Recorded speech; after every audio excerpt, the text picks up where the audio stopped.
Menanggapi vonis tersebut, massa menjadi riuh. Mereka ingin hukuman lebih berat lagi.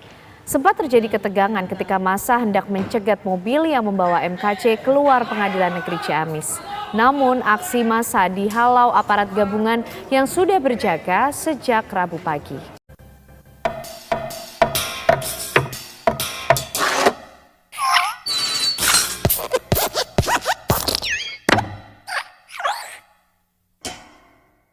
Lagi-lagi kita melihat hukum di negara kita yang tumpul ke mayoritas tetapi tajam ke minoritas. Bukan hal baru sih sebenarnya, karena memang seperti inilah wajah hukum di negara kita. Yaya Waloni yang begitu luar biasa menghina dan menghujat Kristen hanya dipenjara selama 5 bulan. Abdul Somad yang juga pernah mengatakan bahwa salib ada jin kafirnya, bahkan juga dia mengatakan bahwa Kristen adalah agama yang rusak, sampai sekarang tidak pernah tersentuh oleh hukum. Inilah kelucuan hukum di negara kita ini.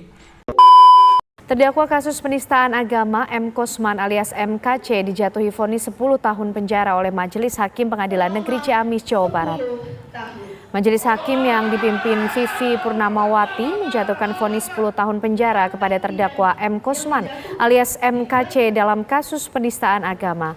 Vonis tersebut sesuai dengan tuntutan jaksa penuntut umum. Menanggapi vonis tersebut, massa menjadi riuh. Mereka ingin hukuman lebih berat lagi. Sempat terjadi ketegangan ketika massa hendak mencegat mobil yang membawa MKC keluar Pengadilan Negeri Ciamis. Namun aksi massa dihalau aparat gabungan yang sudah berjaga sejak Rabu pagi.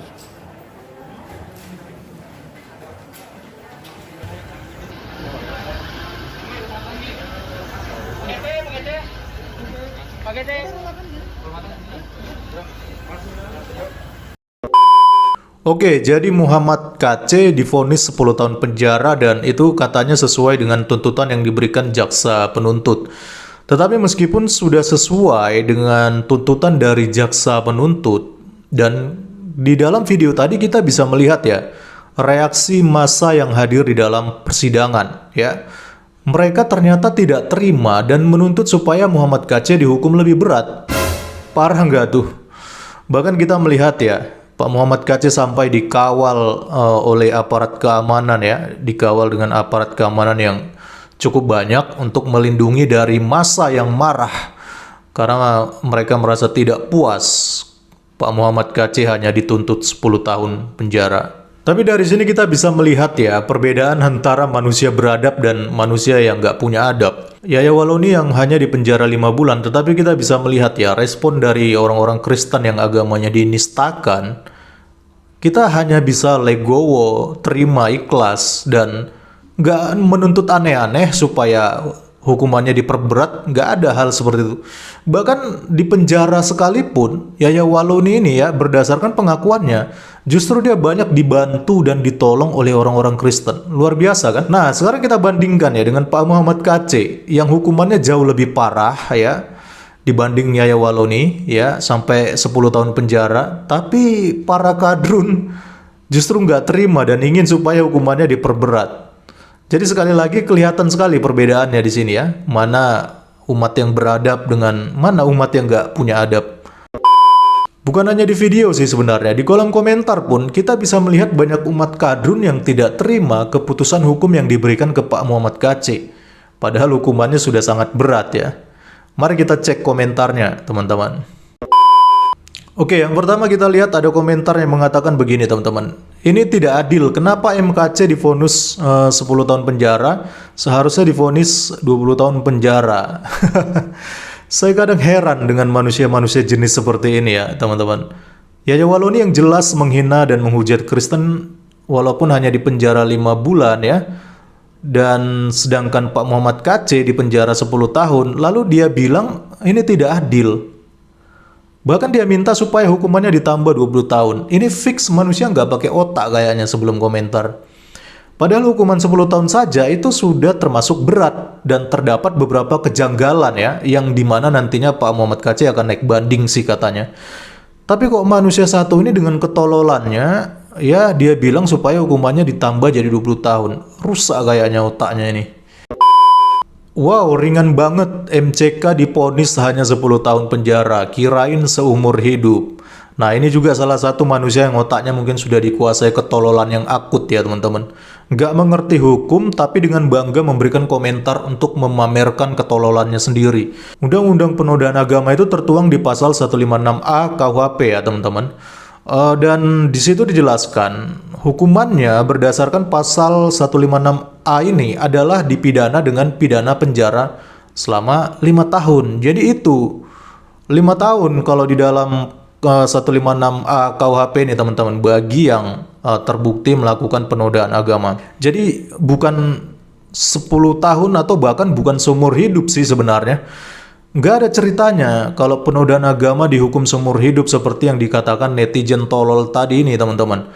Beda kalau kasusnya kayak Ustadz bejat, cabul seperti si Heri Irawan kemarin ya, yang merupakan guru pesantren yang sekarang divonis hukuman mati.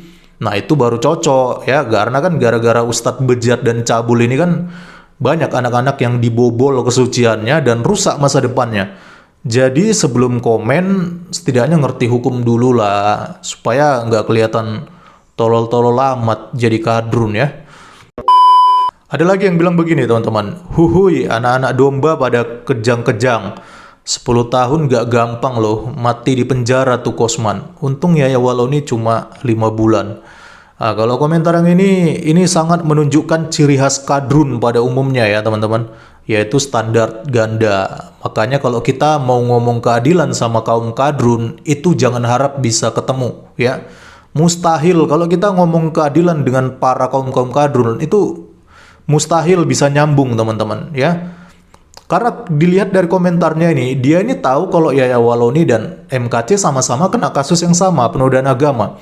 Tapi karena Yaya Waloni merupakan manusia dari golongannya, makanya dia bilang Yaya Waloni untung, sedangkan MKC bisa mati di penjara katanya.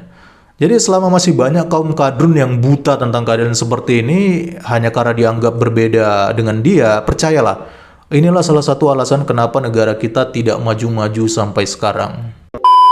Berikutnya ada juga yang bilang begini, sangat pantas untuk orang yang terang-terangan membuat channel menghujat Islam. Berbeda dengan Yaya Waloni hanya menjawab pertanyaan jemaahnya.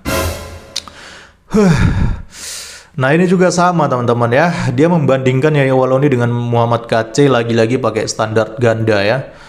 Ya sudah menjadi ciri khas kadrun tolol lah yang buta keadilan. Jadi kita nggak usah heran dengan ketololan-ketololan kadrun yang seperti ini teman-teman. Ya tapi itulah komentar-komentar yang sudah kita baca teman-teman. Dari hal ini kita bisa belajar ya, bahwa negara kita ini masih banyak kadrun-kadrun tololnya yang bertindak hanya berdasarkan kemauan dan ketololannya yang ngakut, sehingga matanya pun jadi buta akan keadilan dan hukum yang benar. Sebagai penutup, saya ingin membagikan satu ayat firman Tuhan yang mengatakan begini, dari Imamat 19 ayatnya yang ke-15. Janganlah kamu berbuat curang dalam peradilan, janganlah engkau membela orang kecil dengan tidak sewajarnya, dan janganlah engkau terpengaruh oleh orang-orang besar, tetapi engkau harus mengadili orang sesamamu dengan kebenaran. Salam kritis, Tuhan Yesus memberkati. Shalom.